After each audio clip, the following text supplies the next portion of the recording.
Эй, не пролистывай видео. Я поделюсь с тобой шокирующей правдой об отношениях. Ха-ха-ха-ха! Что? На этот раз Пантер выглядит серьезно.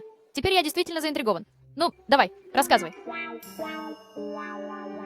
Смотри, согласно исследованиям, женщины больше запоминают тон голоса мужчины, чем его лицо. Глубокие и спокойные голоса — это настоящий переворот.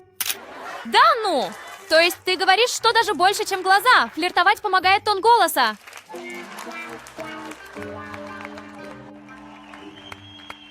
Именно так.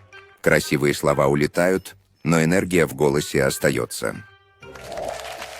Тогда матч-поп как раз для вас. Место, где важны голоса, смех и вибрации.